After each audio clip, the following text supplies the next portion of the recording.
You're alive. Thank you. We are in Senate Transportation. It is March 18th. We are here with the staff from Joint Fiscal, and we're talking about some tax updates. Logan, you're on. Thank you. Yep, for the record, Logan Newberry with the Joint Fiscal Office. Today, we'll be talking about purchase and use tax and then the gas tax as well, giving sort of an overview and update of those. Share my presentation.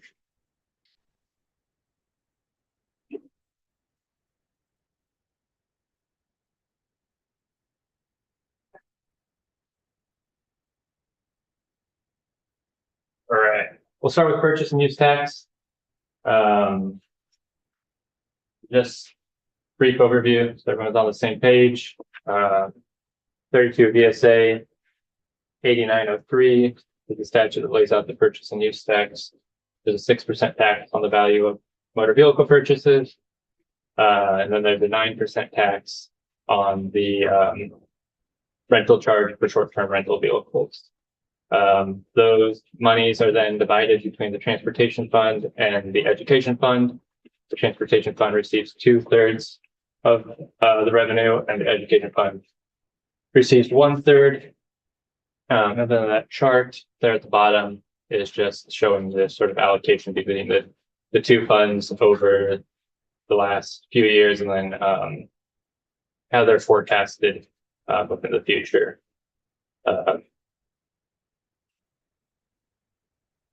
Mr. Jim, Yes. do you want questions now or later? Yeah, I'm going to have a comment. So Just, I'm not familiar with the rental charges. It's good we have them. I assume it's cars at the airport, that kind of thing. Yeah, and so it's just vehicles that are rented to be driven around in the state. Will be paying 9% on that sort of charge. What's the trend? Is it increasing For rental cars or for the purchase and use? for the rental cars?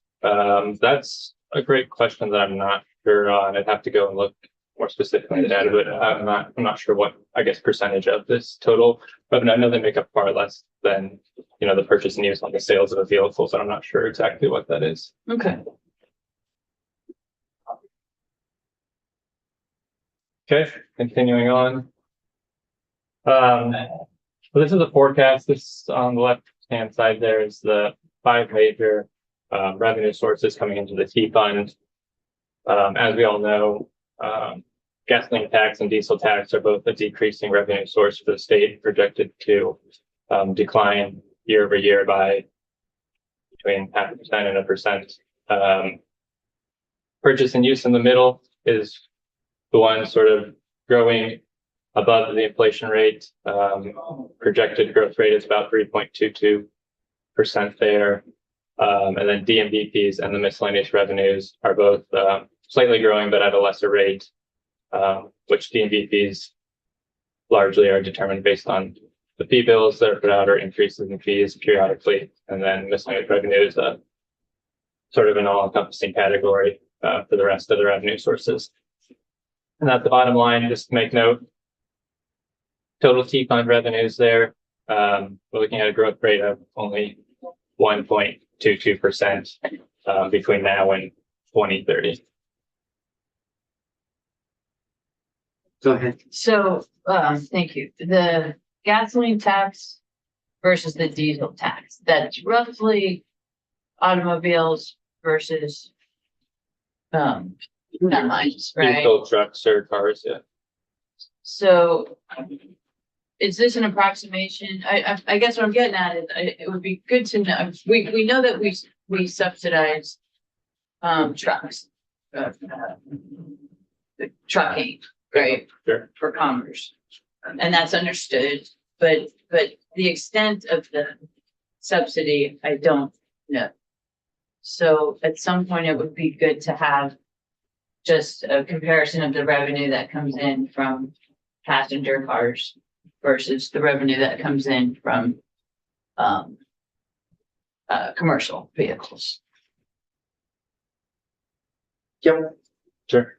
go ahead. Can I just get clarifying? When you say we subsidize them, do you mean that they cause more damage to the roads? Yes. Is that kind of what Yeah, you're saying? well, Like the damage- cost of them Not to the even, roads is? not even damage, but just that we provide a way, they don't pay the full cost Oh, fair. of what they use.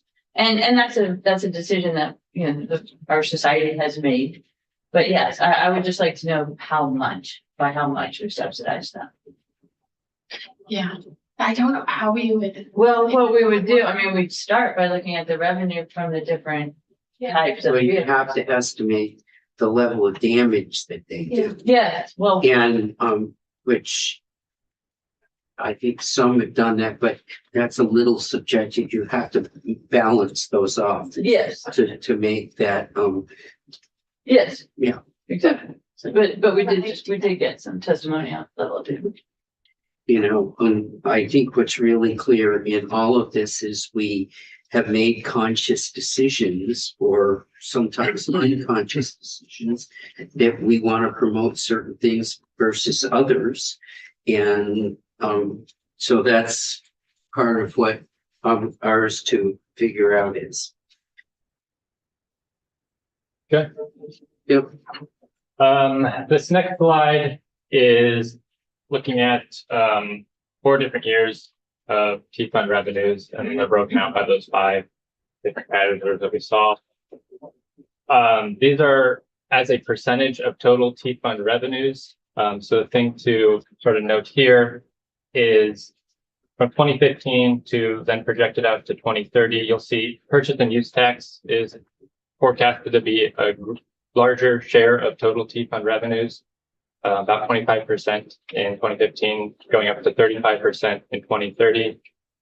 And then gas tax, the orange bar, is projected to be an increasingly smaller portion of T-fund revenues, starting out at 29% in 2015 and dropping to about 20% in 2030.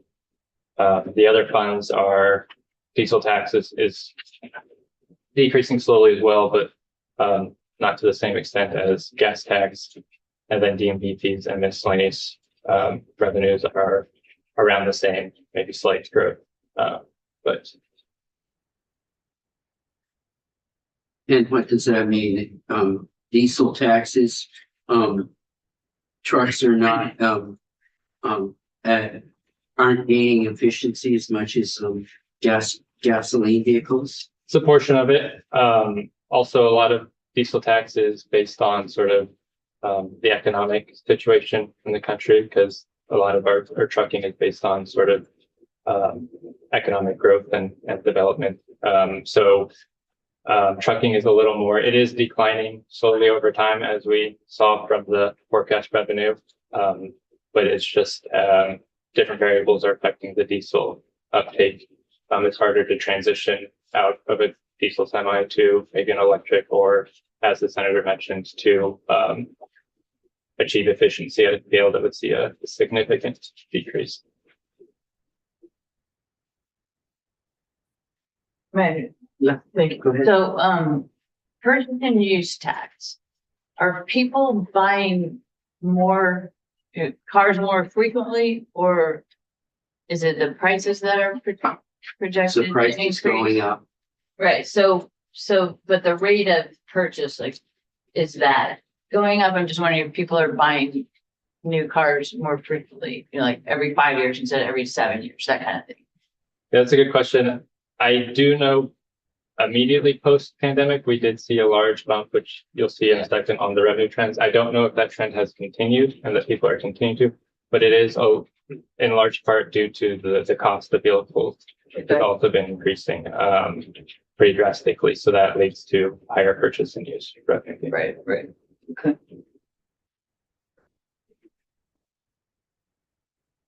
So just a brief history of the purchase and use tax. And I'll make note, this is not all of the changes that occurred. These are just some of the ones that I highlighted. So starting in 1960 was when the purchase and use tax was created, originally set at 2%. There was a maximum of $150.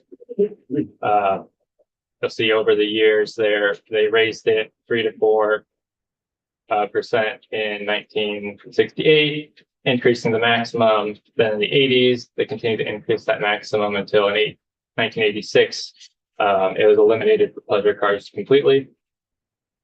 Then in 91, they raised the rate from 4% to 5%, but at that time, they had planned to have it revert in 93.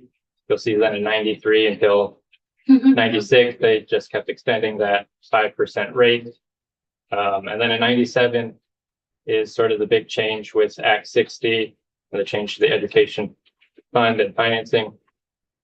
The rate was increased to 6%. And then additionally, as part of this whole change, they increased the gas tax. They raised it 4 cents to 19 cents per gallon, and directed revenues from those increases to go to education funding. This was sort of more formalized in 1998 with the creation of the Ed Fund. And this is where you get the original dedication of 1/6 of purchase and use tax going to the Ed Fund. And then in 1999, it was 21% of the gas tax. And then thereafter, they decreased it to 16% of the gas tax going into the education fund. Then in 2004, you get the swap to where we are today. The portion of the gas tax was swapped back to the T fund, and the portion of purchase and use going to the Ed Fund was increased from 1/6 to 1/3. There's a lot of history here. Yeah, I've been it. So that's Well, in 91 was Yeah. when J-Talk started. Mhm. So we get the governor's proposal in the T fund is to end J-Talk. 91 was when we put tiers on the income tax. Mhm. They created J-Talk about a third, and we cut 400 state employees, 450 state employees. And I had forgotten it when it had adjusted the purchase and use tax rate. There was a watershed year. The recession in the late 1980s was brutal. Yeah. Go ahead. So I guess I'm a little confused, and maybe it's just because I don't understand what the gas tax amount is now, but we aren't at 19 cents per gallon now. Are we less than 19 cents per gallon? 23. Oh, so, yeah, and I have a slide in the a little bit that'll go through all the different gas tax things. But yes, the gas tax has changed, specifically the fixed portion, because as we'll learn in a minute, there was the variable rate portion that was added in 2013. okay. And then in 2014, the tax was decreased and the variable rate was increased. So yes, we are not currently collecting 19% fixed tax. It has changed since then, and we added in the variable rate portion since then as well. Okay. Yep. Thank you.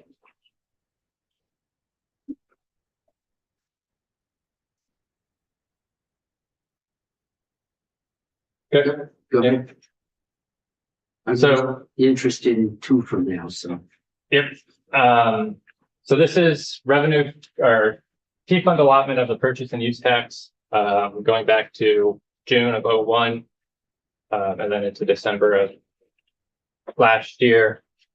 You'll see, going from left to right, you'll see that dip. That's with the change in 2004. From the 1/6 to 1/3, you'll see a decrease there, and then again a decrease in 08 after the recession. Then you'll see it has grown over time with a dip during COVID, and then that big COVID boost that we talked about earlier, and then into where we are now, and in the future, it's continued to grow at similar rates to it has post-COVID. This is just sort of a look at the purchase and use tax.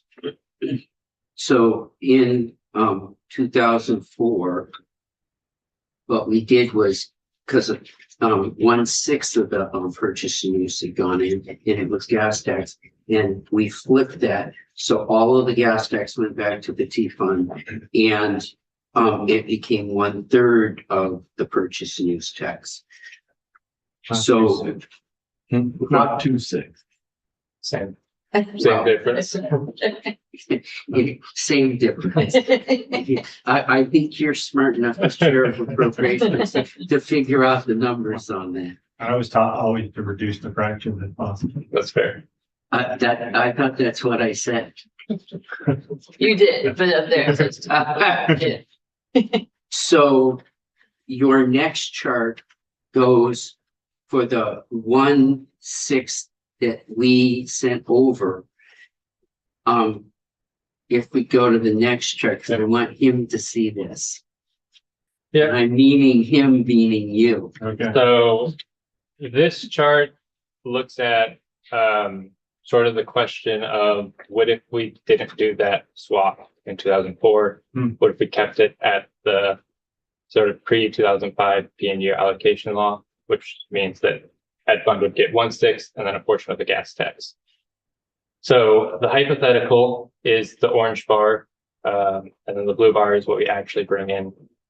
And if you sort of count up the gap over the last 22 years, it equals about 180 or $138.3 million sort of difference between those two, which averages out to about $6.3 million per year. So every year that goes by, we're losing about 6.3 because of that single. This kind of makes sense because purchase and use, the value of the vehicles have been accelerated more than the number of gallons. So, Exactly. So as So you'll the notice, number of gallons is dropping. right. Yeah. You know, I gave Logan a study. Texas did a study, and because constantly everybody says the reason our revenues are going down is because of electric vehicles. And it is a piece of it, but that study from Texas indicates that because of more efficient gas and diesel vehicles, that 75% of their loss is that, not the electric vehicle. So you get that gas tax, but you not only you're getting the gas tax is going down because of all these efficient vehicles. So it's that declining revenue source. So when we in 20 years ago decided to take the purchase and use, which is an only growing revenue source, and give it, we ended up with the revenue source that is declining in that. And we've been losing, according to his chart, 6.3 million every year. And going forward, that's getting worse. So why did you do it in 2004? Because no one knew what the future was going to bring. And the world was different in 2004. Seems like a good deal. The real question now is, what would make sense for us to do going forward in the big picture? And if we just got a half of 1/6 of that back, and you swapped out that did that same swap out, you would that's a lot of money to lose it every year when you've got to make a match. Because you didn't give it all away. Yeah. Yeah, well, and what I would say is it's a good they didn't take it all. Because I think at the time there was also, it's very analogous to now, because what we don't show in this is there was a significant drop in the JTOC transfer. The last piece of the transfer that was made also at the same time that was made. And what is 1/3 of the purchase and use? 52. and FY would be 52.2. There should be a slide at the beginning of the presentation that has the breakdown there for you. Yeah, I'll just make note of a couple things. As were mentioned, in the beginning of this sort of switch, the gap was much lower, less than about $1 million, and now it's up to almost $15 million. And continued to grow And then also, to the question of why, I think it's important to understand that in 2005 was sort of when we were seeing peak gas consumption. It very quickly declined after that, but at the time of this transfer, gas had been a growing revenue source, and was sort of at the highest that it had ever been and then would ever be. Well, we'll see what the future holds, but. Okay, any Thanks. more questions on purchase and use before we switch to look at the gas tax real quick? Great. So, brief overview. We have a hybrid gas tax system. So there's a fixed and two variable assessments. The fixed portion is at 13.1 cents, with that going to a couple different places, primarily the transportation fund of 11.345 cents going to the transportation fund.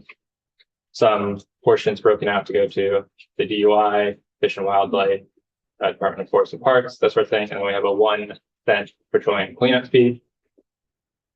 And then we have a variable assessment rate, our MFTA and our MFTIA, set at 4% for the MFTA and 2% for the TIB assessment. And as of, I guess, last quarter, those were at 13.4 cents and 5.87 cents for a total sort of state tax and assessment of 32.37. And then, of course, we have the federal tax on top of that of 18.4, which is not changing in many years. For total tax levied on gallon of gas to about 50.77 cents. Go ahead. Thank you, Mr. Chair. So anything that's underlined is fixed, is that correct? Like the 5.87 and 18.4? No. Oh, okay. Sorry, no, that is not. Oh, okay. So they do fluctuate. So, The fixed are sort of in the light blue shade up there. And then the unfixed, I guess, have the percentage by them. There's only the two. The MFTA gasoline assessment at 4%. And then the MFTIA HIB assessment at And 2%. are the darks on wholesale? Sorry, so again, The darker blue would be on wholesale? on wholesale. Yes, Um, they aren't at the pump. So yeah, all of our gas is taxed at the distributor level. So we collect gas from the distributors based on how many taxable gallons they deliver in Vermont. question. Go ahead. So I had a constituent who actually asked me at a meeting on Monday, who said, since we have had since the federal government has paused a portion of our money that we receive as a state, why are we still collecting federal gas tax? And do we have control if we send money to the federal system? And that I had not queried in my mind before, but at this point, it seems like we're still getting more than we're paying into. And I'm wondering, what control do we have when it comes to charging Vermonters the federal gas tax? Is that something we have to do? Is it something we could stop collecting or just collect exclusively for ourselves? And would that amount of money be more than what we receive back? This is a big question, but someone brought it up and I said, I think don't know. I would want to defer to ledge counsel and any of the legal Oh, necessities of taxing or not taxing at the federal level. I'm not sure off the top of my head what those are, and I'm sure there are various things that would need to be looked at in order to answer that question. do you know how much money in total we collect? So when we collect the federal gas tax, we don't see that money directly. It's like it goes to them and then we get a part of it, if not more of it. So I guess just the fiscal question then would be, how much do we in total raise for the federal gas tax? And how much of that goes away because we don't use it? And then what is the total amount we get from the federal government that would have been raised by the gas tax? Sure. And Can I ask, because I don't know functionally how the money, the tax, and who it's delivered to and how that works. Could we get? It shouldn't take long. Yeah. Can we get a 10-minute in here on how functionally that happens? Yeah, it might be somebody from the tax department that would report out on that. I'll find out for you. Yeah, if you could find out, because I know it is different collecting, because the pennies are collected at the pump, aren't they? And, so it would be interesting to see how that, and do we collect the money for the feds? Yeah, that's kind of the question. Yeah, I think we do, but I'm just. It would I'm just not be certain. interesting for us to functionally know how that's all done. Thank you. Go ahead. So I understand the MFTA and the TIP assessment. Is the minimum also, that also fluctuates? Those aren't set. Those 13.44 and 3.96, those aren't set. That also fluctuates. That'll fluctuate, and there is a minimum amount that can be assessed and a maximum amount for the MFTA. So if you see here on this little chart here, there's a minimum of 13.4. That's, but the 13.4 is by formula, not by just, it's not written in statute that it shall be 13.4. No, it is written in statute that it should be 13. And same with the 3.96. Yes. Okay, I thought those were changed based on the price. So those. So those are the those floor. aren't written in statutes. Those are written in statute as a floor, a minimum and a maximum collected, and then what the actual effective, Oh, I know what this is. We're at the minimum we are at the minimum and have been for years. for almost, yes, for a long time. Yeah, There's been a couple of quarters. where on we haven't both, been. on both of those. It would be, it No. would, actually, Okay. it would be helpful if when they came in, we could run through all of this and how it all works. And I don't have it in this presentation, but on the DMV website, I believe they have the historic assessment rates, and you can go back and see the amount of times we've been above the minimum. I can also send you that. I think you information. should. But on the TID one, we are above the minimum. On the tip one, we are. It is 5.8, Yep. right? But on the other one. Yep, correct. It would be good to just run through all this again, so we understand exactly how it all works, how it gets collected. And so we have Before I go to talk about the VA, can you tell me why, when you set up the TID, you didn't just do 2% of sales, 4% of sales? Why do this tax adjusted Because- prior quarter? because the TIP was bond fund. And we had to have the tax that was separate from all other in a newly created tax. And we didn't do, at that point, we did nothing at the wholesale level. So we did at the wholesale, and it was structured that way with a specific tax that was dedicated to this fund. And then that way, you got out around, it didn't go against the bonded indebtedness of the Okay. state. Right. And, You wanted to attach the price, but you're not collecting it retail price, they just needed to. right, so it was a delicate balance to create it, to not have it have to fit under the bond package. But I think a reminder of how all of this works might be a good thing for us to do. Bye.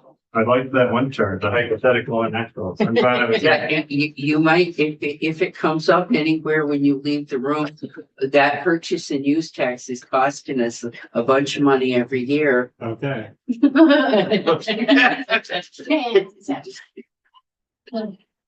Well, this chart is. Well, when our, I have to say, when we hear inflation for projects is up 40% every, between 2021 and 23, and then you're losing revenue like that every year, it's like, holy, we get it from both sides.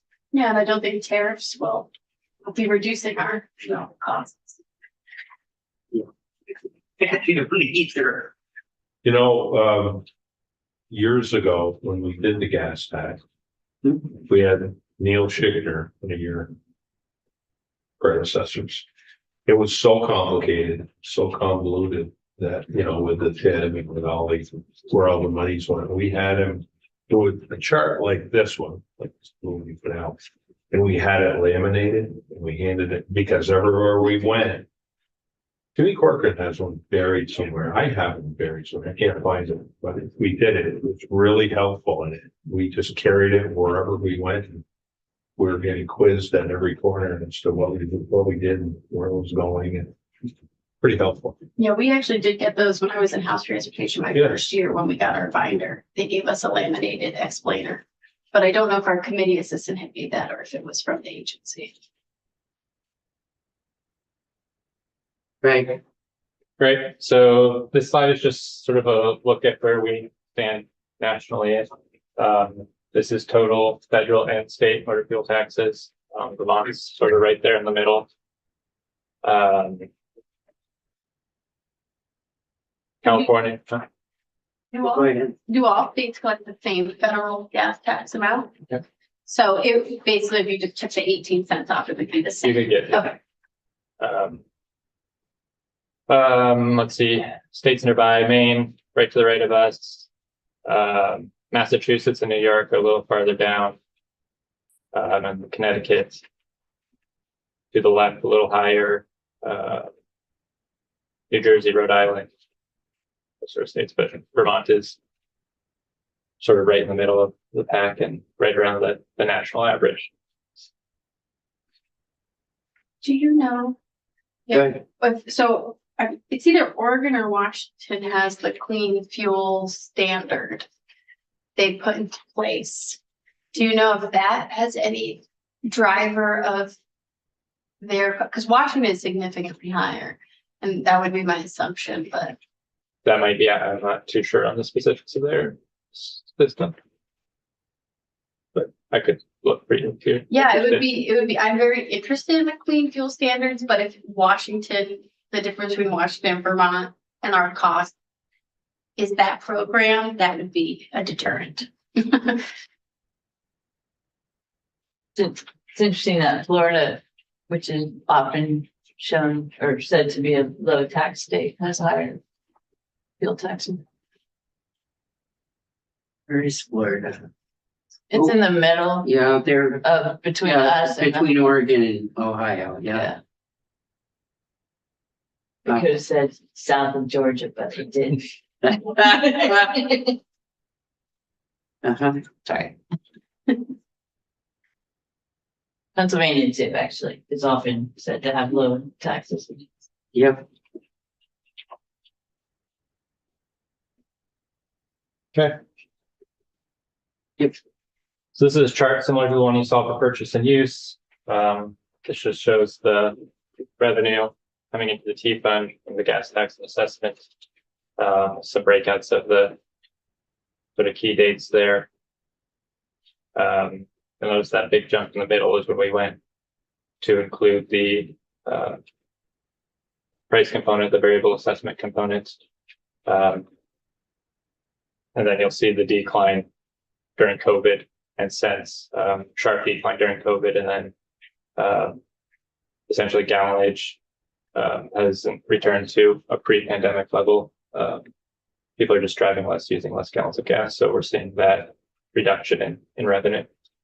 So it's COVID. Actually, I just saw a federal study from the Federal Transportation Agency that in 2024 we broke the record most miles traveled in it. So it appears that we've come out of that, but at the same time, the cars are that much more efficient.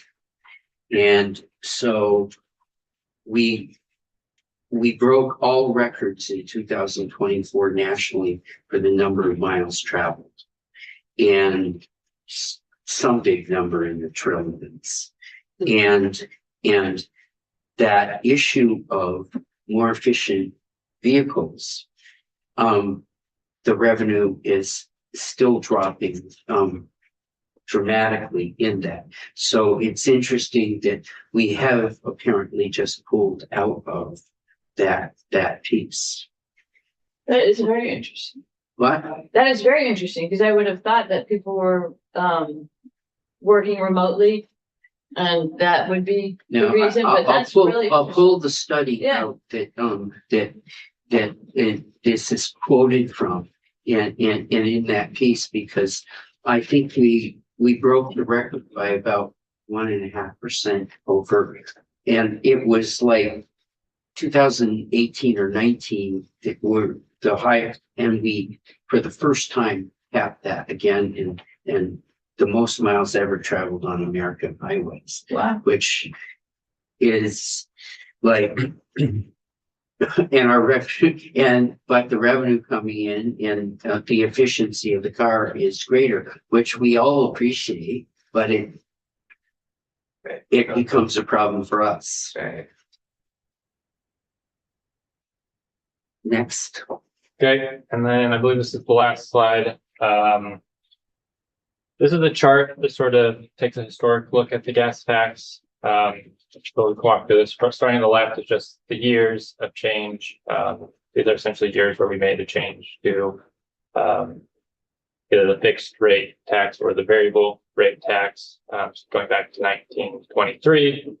And then moving to the right from there, are the petroleum cleanup fee and other fees, as we mentioned, when those were introduced, adding them to that fixed gas tax rate. Then you have the TIB assessment, which was added in 2009, and then you have the gas tax assessment, which was added in 2013. Then in column G there, you sort of get a total gas tax fixed and sort of variable once we added the variable rates. Next to that, I've taken that gas tax and adjusted it for inflation to tie it to 2024 values, put it all in the same sort of valuation. You can see there, we're currently at 32.39 as of 2024. Which is the lowest as adjusted for inflation it's been since 1925. Correct. Yeah, you can see 1925 is about $18 or 18 cents, excuse me. No, that's, yeah, but the next year it was 35, Correct. 35, almost 36 cents. And we're at 32. In the 1970s, it was double. Actually, from 1927 to 1971, when it was about 70 cents, it was more than double adjustment. Wow. That's wild. Yep. We should keep that slide. What it really says is like in 1955, 57, 68, we built the interstate system. Yeah, So the assessment on gas was, when adjusted for inflation, was twice what it is today. More than twice. can you say that one more time? I don't understand. So if you are, I'll pick a year, 1968, Okay, we were at almost 70 cents. so yeah, 72. Yeah, and that, and today we're 32.3.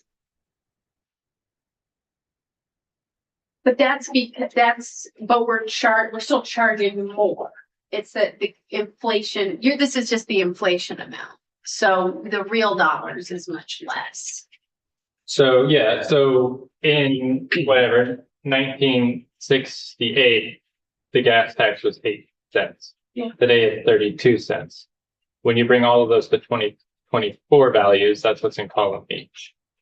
Wow, that's, So this is trying to compare apples to apples, Yeah. not, because to compare $1 today to $1 in 1968 is not really fair, but when you do the apples to apples comparison, Okay, I see. And so the 72 is like what? Okay. That's not what was actually being charged. It's the equivalent of essentially what it might cost today or in up to 2024. Okay, I see. So if folks were experiencing the rate that we were charging, okay, I'm understanding now. That is another reason that we should index the gas tax to, but. So then, or at least find the a revenue source that goes up with inflation. Could be Mhm. indexed. That could be purchase and use. I'm a broken record here, but you know, the problem is we aren't indexed to anything. Right. Right. And the rate of inflation is not related to, it's not the cost of goods necessarily that we're using to purchase with this revenue. It's like the value of it related to what people have in their pocketbooks at the time. So like you experienced 8 cents in 1968 to what I would feel paying 72 cents today. right. Okay, that is pretty wild that we experience it so differently. Yeah. And important to know. Very So this important is a very good depiction. So, moving to the right of that, then I took the national average for light duty vehicles. Miles per vehicle, you'll see there again, this will probably be slightly higher in Vermont, but I just used national average to take it back as far as I could. Then national average per miles per gallon of each vehicle. You do the math there, you can get the gallons per vehicle on average purchased every year, and then times that by the inflation adjusted tax. So you can see what an average vehicle might have been paying in 2024 dollars. You can see today, or 2022 was the last data source I had on that, was about $157 if the vehicle's driving about 11,000 miles. And then if you go back in time, you can see the highest is in 1971, it looks like, at about $519, driving about 10,000 miles. So just so I can say it out loud so I understand it, because these charts are very hard for me to understand. Essentially, if I was driving a vehicle in 1968, I was paying more per gallon. I was also buying more gallons. And I was also driving, 68 is a little weird, but driving similar amounts of miles. So you were paying more at the pump and for more quantity and cost in total. So right now, Vermonters essentially are paying less in the gas tax. They're not driving less, even with that, but they're paying less and buying fewer gallons, Correct. driving the same amount. That's correct. So that is a very good case for a mileage-based user fee, if anything. Well, if you look at his chart of the years he's calculated for inflation, the lowest amount that you pay in your car for a car is 2022. Yeah. It's And the highest you paid, was, according to his chart, is I think it's 71 or 71, I know. 68, yeah. 70. you were paying over $500 for every car. That's fuel efficiency right there. Yeah, it's fuel efficiency. Well, a piece of it, a piece of it is fuel efficiency, but a piece of it is conscious decisions that people made. We were still paying for the interstate. Right. And we were investing, our priority in the country was to invest in infrastructure. I'm asking that this opens another Pandora's box, which is this is what you were experiencing at the pump in relation to taxes and the costs that the state is imposing on you. But hey, I wasn't alive. But my understanding was in the 70s, gas was very, very expensive. And not necessarily because of the state or federal taxes, but we had embargoes and people were having to go odd number license plate one day, even number the other day.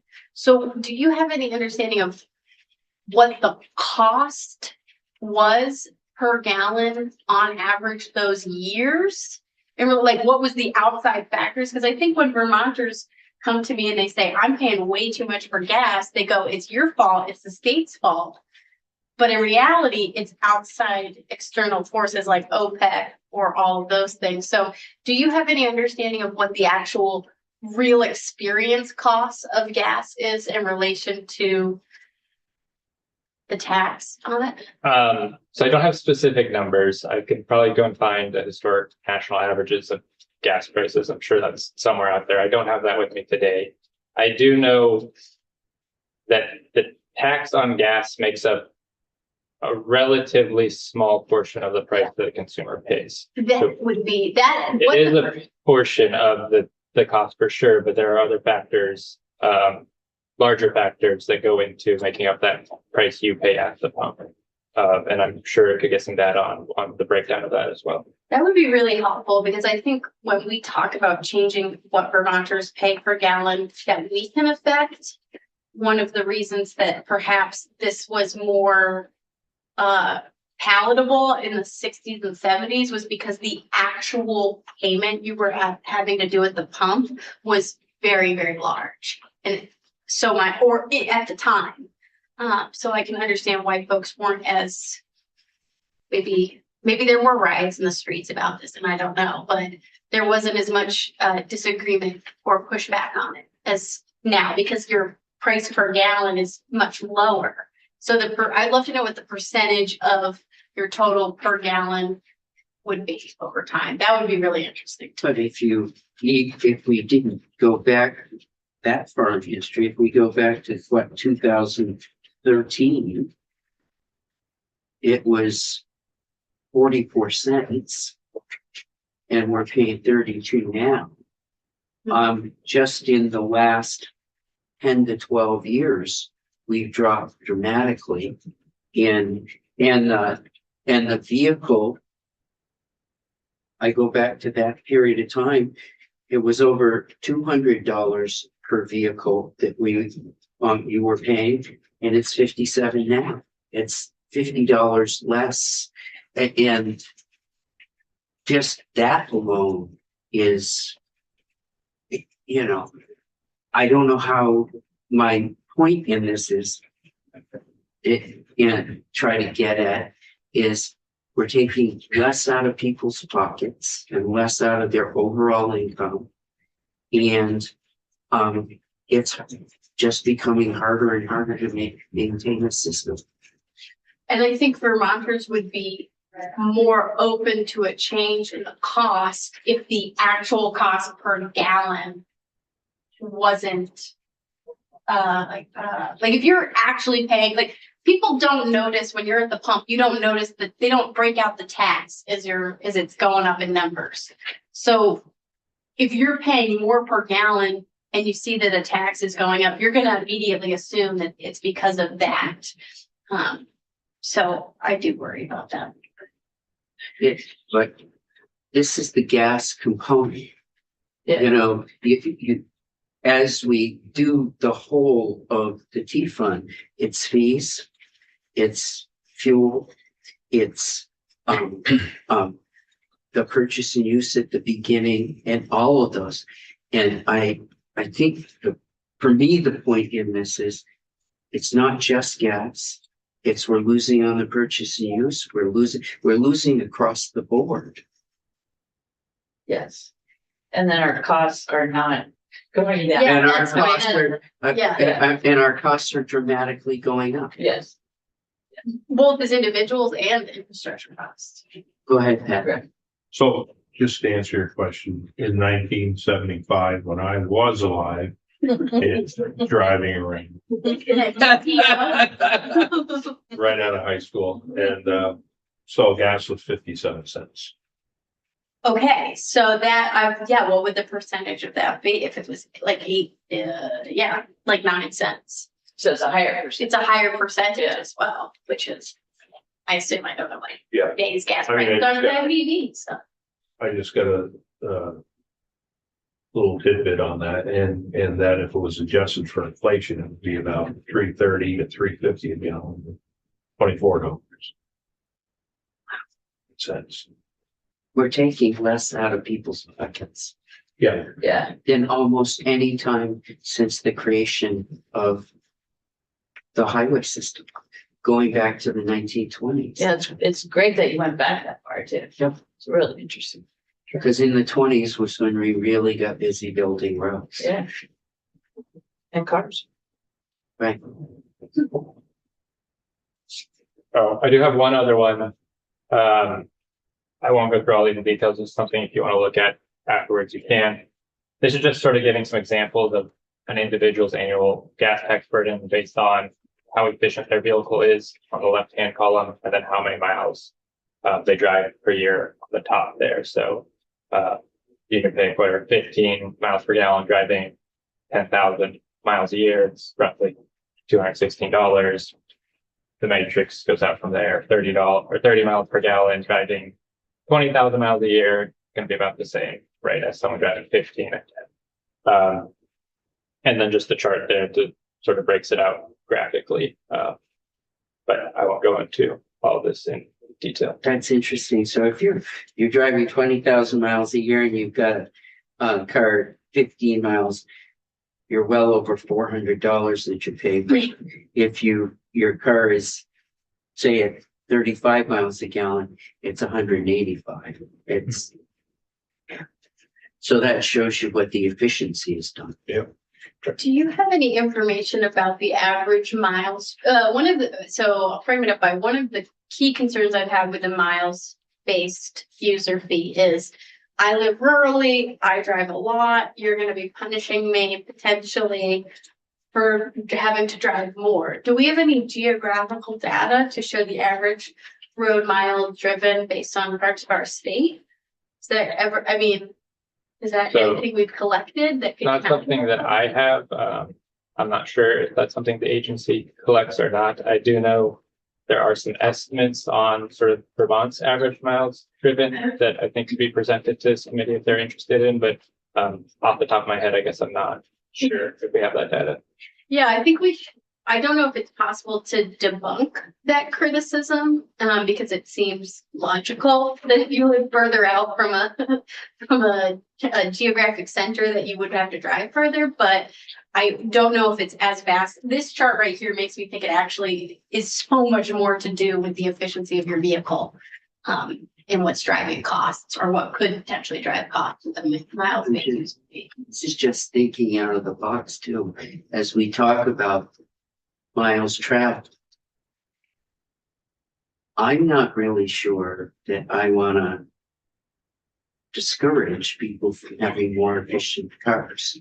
I think it's a goal that we want to have more efficient cars, even if you're not going to switch to electric in that. And you could produce a scenario that say miles traveled would penalize you for getting a more efficient car.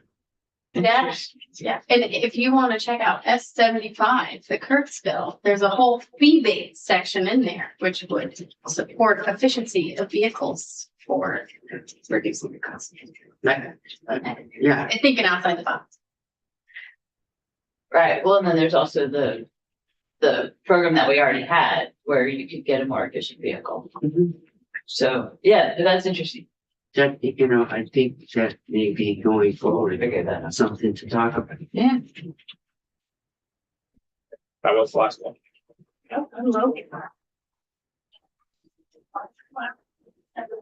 All right. I think you're getting the boot, Logan. That's That fine was with me. so well done. Thank you. That was- Yeah, That really was like, My pleasure. If you're ever bored, feel free to put that in the little thing. I can work something up. I did, Michelle. Michelle, are you driving? We're taxing Yeah. people less, household less, I have the link, yeah. You have and we're taking I'll say less of their I income mean, for me. than we almost ever have. Yeah. Um, Or the. I got it. Yeah.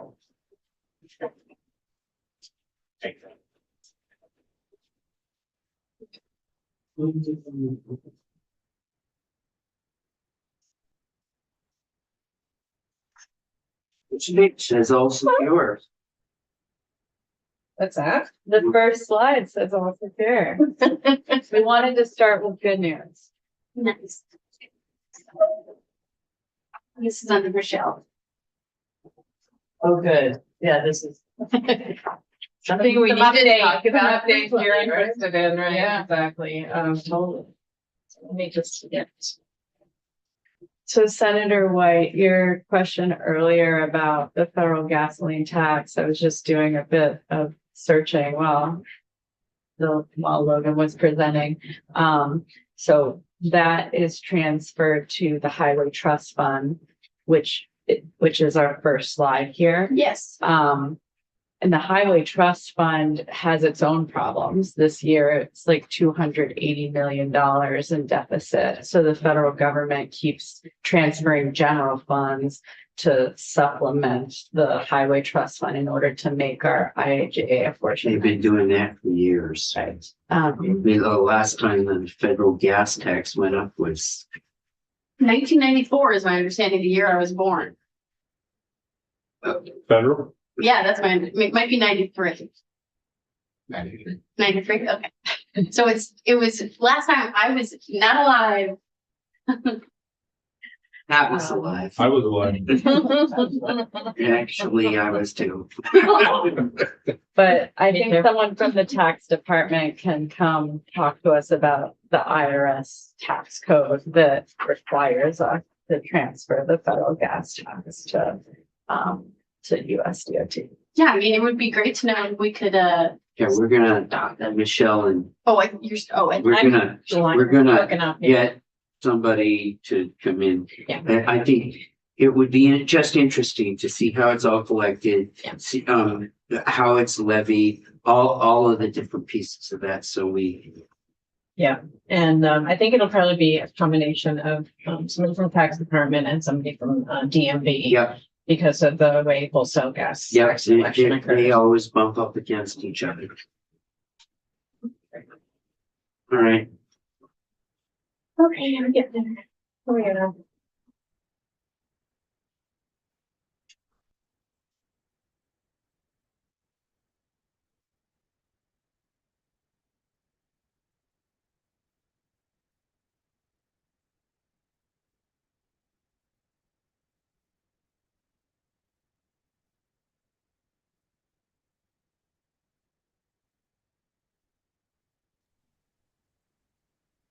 And hopefully. you're on the screen too. You're here live and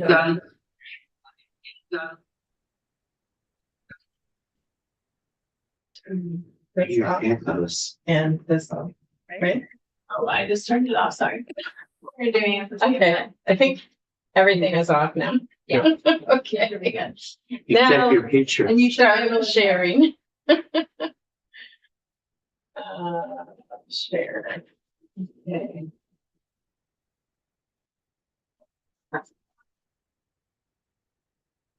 Wonderful. Oh, look at that. Awesome. Okay. So. Let's get to the right slide here. So for the record, Michelle Boomhauer, at the Vermont Agency of Transportation.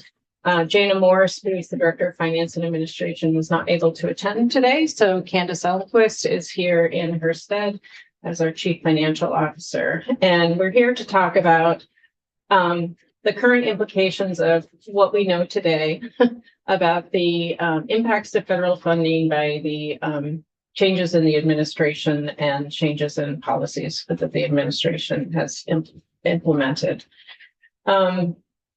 So what you'll see here is that our core highway funding programs that we rely on, such as our second one down, Service Transportation Block Program, which is one of the ones that has the sort of highest amount of flexibility in applying the funds to projects. And then sort of going down through the various other programs, which we utilize, which have not been impacted at this point, for the most part. And I'll talk about that in a minute, related to any changes in federal funding status. So is there any questions on that slide? So the core programs, it appears they aren't mucking around. No, right now, everything is intact. And have they, in any of these holdups that they've done, affected any of these? I'm going to talk about discretionary funding in a minute, which is outside of the core program. And then I'm going to talk about an executive order that came out last week, which could implicate some of the projects that are in the core program. Okay. So I'll talk about that in a minute. And I apologize. I missed the very first thing that you said. So, that's really great to hear that the funding is secure for the IIJA money. Has the staffing for those programs, like your communication around those programs, been changed? Like the money might be secure, but the employees or folks you're working with, how is that occurring? And are you getting feedback? How is that? So I think to the extent that our Vermont Division Office has any updates or information to share, our positive relationship with them is not changing in any manner. We're getting that information as it becomes available. I think that because there are still so many decisions being made in Washington that, we don't know what we don't know, and the field office doesn't know what they don't know yet, So it's just coming slowly. We were, told at the beginning, at the outset of the administration, there would be like a 90-day pause while they examined a number of the funding awards and funding programs. And so there is still information flowing. And to date, only one person has been laid off from the Vermont Division Office. And then we received word yesterday that another person is actually moving to another job, and that position probably won't be filled immediately, at least. And how many people are in that? Do you know what their staff? More than 10, less than 10? More than 10, but I think it's around 20. So. I mean, that's significant. If you're losing 2 folks, that's 10% of the people I used to work with. So, thank you. Yeah. So here we get into where we start to find projects at risk. And so first we have the discretionary grants that are coming from programmatic grant sources that at the top are grants that were awarded to the agency. And you'll see that most of these have been awarded, but not yet obligated. In other words, we are still putting the final touches perhaps on right of way, getting the final environmental permits, having all the contracting done so that we reach the sort of day when we can, the feds tell us you can start spending money on that project. Is there anything I missed around that framework? Correct. The memo from U.S. Department of Transportation Secretary Duffy has some language that says if certain phases have been awarded, then potentially those might be excluded from the review, but it's very unclear right now what that wording exactly means. So this presents like a worst case scenario of the maximum amount that could be at risk. But, some people could say, well, this phase of the project was approved. But we just wanted to present a conservative view for you all. So let me ask this in one. So I'm looking at, it says the Winooski River Bridge replacement. Yeah. So the bridge in Winooski going to Burlington. Yeah. we've obligated 4 million. Yes. That money might be outside of the review, but the rest of the 24.8 will be up for review. And is the 4.8 is in the 24.8? The 4 million is, Yeah. yes, at-risk is within, the yeah, because the 20.8. at-risk. I got it. 20 Yep. million. Thank you. What I'd say, just to clarify, Senator, the 4 million that's obligated is definitely out of the review. And then based on Secretary Duffy's memo, potentially some of the 20.8 that's in the total at-risk column would also be out of the review, but it's unknown to us at this point, the exact number that's being reviewed. We just know that the funds that are obligated are definitely not being reviewed.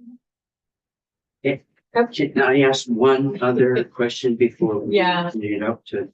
So these are grants that are, Yeah. why are these? Why are these separate? Are they congressional earmarks? No, Are they're they, not. why are these separate? Because of the way Congress frames up the funding that flows to states, you have your core programs, which are like built into statute, and they have programmatic guidelines, et cetera, that have to be delivered.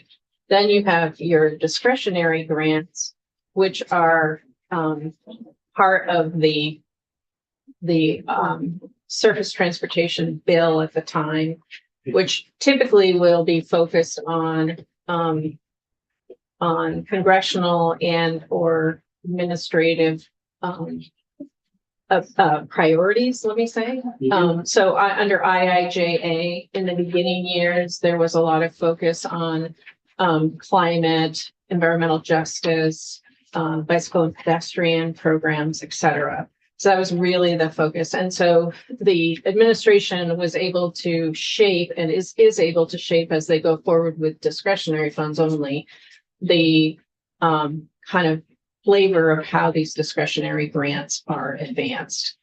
And I think at this point, it would be helpful for me to talk a little bit more before we answer any more questions about the memo that Candace has referred to a couple of times, to clarify that. So last week on March 10th, Secretary Duffy issued a memo that rescinded the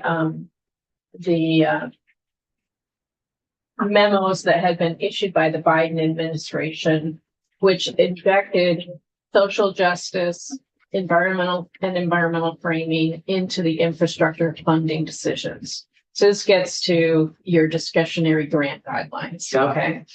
And then later last week, a directive was sent to the heads of the secretarial offices and operating administrations. And so that you're talking about the FHWA, the FRA, and all the other entities that are under the USDOT secretaries. And that specifically focused on the examination of agreements that are not fully obligated, that have not been grant agreements that have not been executed with the feds, that are not fully obligated, that will be subject to review to determine if the following elements are included in any of these grant awards that have not yet been bound by an agreement and obligation.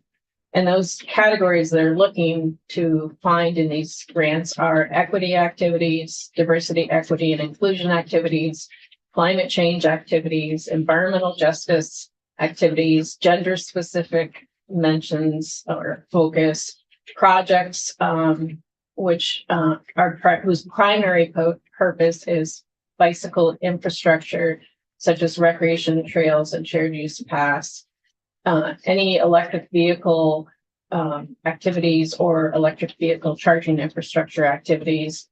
And they are going to do a project by project review of the scopes of these projects to determine whether or not there might be a rescoping needed to say, for instance, I don't want to use that example. Say, for instance, you have a project which would have been a road reconstruction through a community that would have involved adding sidewalks to the side of the road. So that sidewalk element will be something that'll be subject to review. So it doesn't necessarily mean that the project will be canceled. It means that a portion of the project could be rescoped before the award is made. So I'll pause there. So are you ready for? I'm ready now. Okay, Yeah. go ahead. Well, I'm extremely angry. Mhm. It makes me, I'm like livid by the fact that they could do this and even do this. Like, is the Attorney General for Vermont able to respond to this? I mean, those words alone. I don't how is this legal? And are we challenging them? Is AOT we need to take them to court? So, Cause this will delay project, even if it gets rescoped, like, can we go to court? and that's a question for the Attorney General's office. They are managing all of the state's response to federal actions such as this. It's not up to the Agency of Transportation to undertake such a activity, but We're just trying to get a picture of where we are at this moment. yeah. And I'm afraid we're probably not going to get all through this. Well, I think I only have 4 slides. I think we'll get through it. Okay. So basically, go ahead. So in this first tranche, Yes. do we think that, and we probably don't know, Okay. do we think it's really going to hold these projects up from advancing? Yes, Right. it definitely will, because without obligation authority, we can't like lift a shovel. So that is a concern. And we don't have the timeline yet of how long this review will take. And for projects such as the city of South Burlington, which has has basically 2 awards to fund their project, because theirs was one of the projects for this bridge over the interstate that's a pedestrian facility. Mhm. It was one of those projects caught up in the pandemic inflation era period. And so they had to go back and get another award to have enough money to fund the project because of the escalation of costs. And so they haven't started like actually building the project, I don't believe, but I think they're still in the project development PE and right of way phase. That's just Safe Street, City of Burlington, 1.4 million. No, City of South Burlington. And which project is that? That is the second one down in the second group. Yeah, but Pedestrian bridge. Oh, on it's a 14 west. yeah, so parallel to the bridge that goes over I-89 at Yeah. exit 13. 14 west. 14 west, thank you, 14. There'll be a pedestrian bridge over the interstate. Okay. So, yes. I just had a clarifying question, just to make sure. So total obligated means federal obligated, not state obligated. Okay. Accurate. And that's, once it's in the obligated, it's good to go, as far as, hopefully that won't change. Right now, based on the current memo. Okay. And can we get a copy of that memo just so we can understand it better? I just posted a thing. Okay, Oh, I thank you. posted the one from US Department of Transportation. I emailed you to ask for the other one. Okay, the one that's sort of a picture of the memo. Yeah. So that'll be posted. Okay, thank you. And so then we move into the category of earmarks. Now, earmarks are in a different category in terms of how they are administered and the rules sort of around them. And the earmarks are at this point not at risk and not under review, according to this other memo. Down below under general funds are different than your core funds. So in this case, we had the general fund bridge program and the NEVI program, which was a general fund program, which were created at the beginning of IIJA. And they are subject to the same criteria as these discretionary funds above for the most part. There might be a few minor nuances. So, in the case of the bridge fund, every indication is that funding is secure. However, the NEVI fund is definitely not happening. They said up there. It's done, yeah. So, those have been rescinded, so no more NEVI funding. And that's what you thought was gonna. Yeah. And those projects that have been cut are the ones on the The last. last page, yeah, exactly, shows you the only project that is going forward with that was funded with NEVI that has any operational funds continuing with NEVI because the whole project is under obligation and all that is the Bradford site. And then the next two, Randolph and Wilmington, we originally had ARPA funds, which were transferred to be general funds, which are now funding those two. And then all the rest, we had 4 under contract, and we've had to place those contracts on hold. And then we had another 5 awarded, not yet contracted, that are also on hold now. So those are the businesses So is that are there impacted. anything in this list that has physically been done? Yes, Bradford.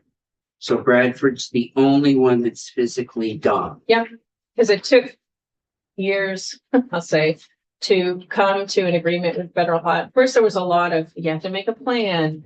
And then, eventually you had to update that plan. And then they had to have guidance, and then they had to have Buy America guidance. And then they had to have a contracting mechanism that they concurred with for a design, build, maintain, own situation. Is there anything on this list that is like partway into? They bought materials, they've done something. My question is, so in Bradford, we're clear, we've signed a contract, somebody's done the work, we're clearly on the Yeah. hook. I charged there the other week. Is there anything in this that we've gone partway, but we're not in? Yeah. So what I would say to that is, I would hate to leave someone that is Yeah. a contractor. yeah, so all the contractors know they should not expend any money until they get the award. But I'm going to turn to Patrick to talk about sort of preparing to be a vendor in Vermont and how that might have impacted any of these businesses, if I may. Yep. Sure. For the record, Patrick Murphy, Vermont Agency of Transportation.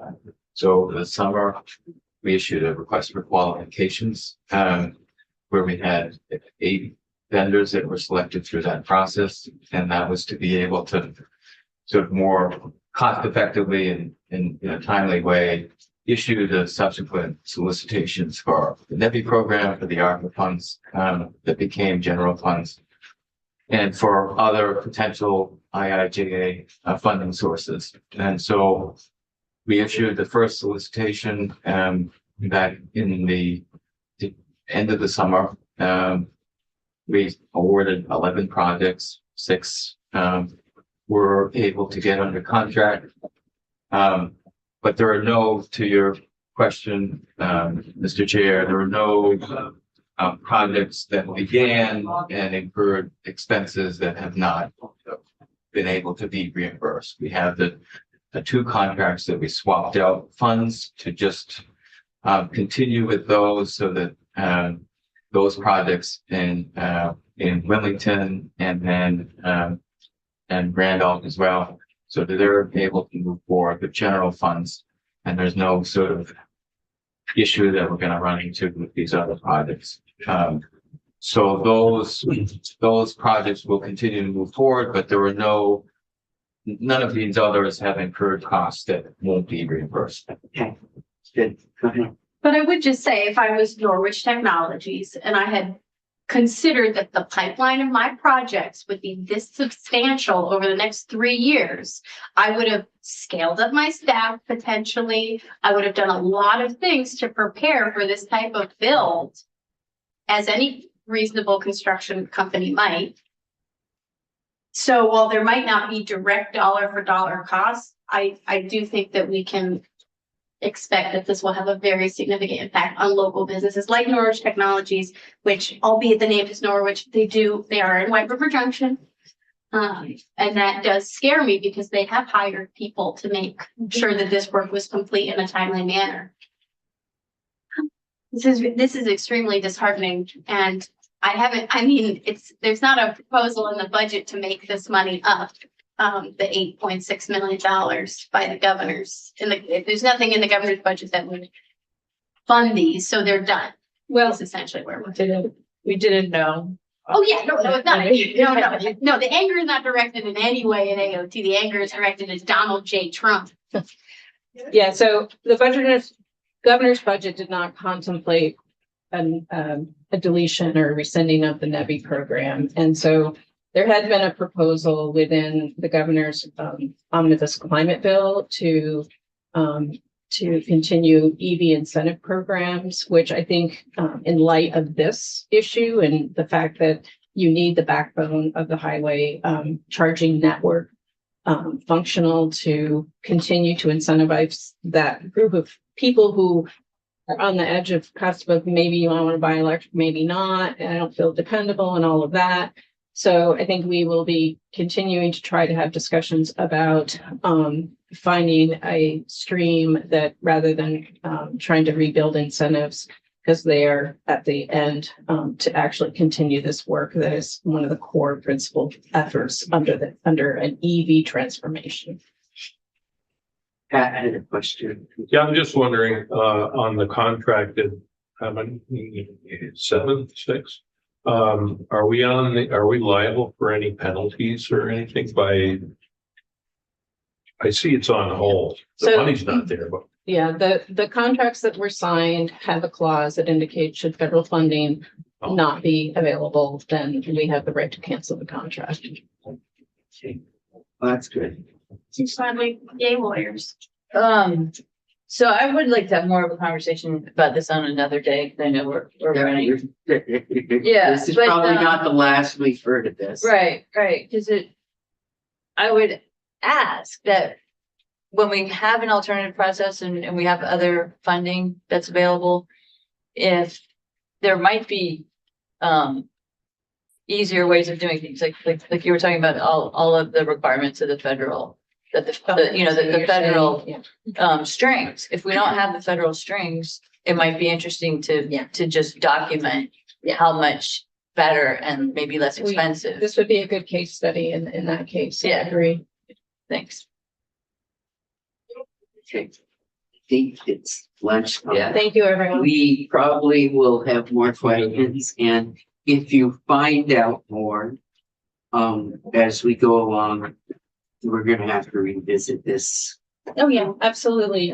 We will continue to make sure to bring in any new testimony relative to And these it kinds will of be changes. that are interesting to see significant. how this affects what the T-bill is. Mhm. Absolutely. Because we're definitely, as we get further into this, gonna have to adjust our where the T-bill is in relation to this. Sure.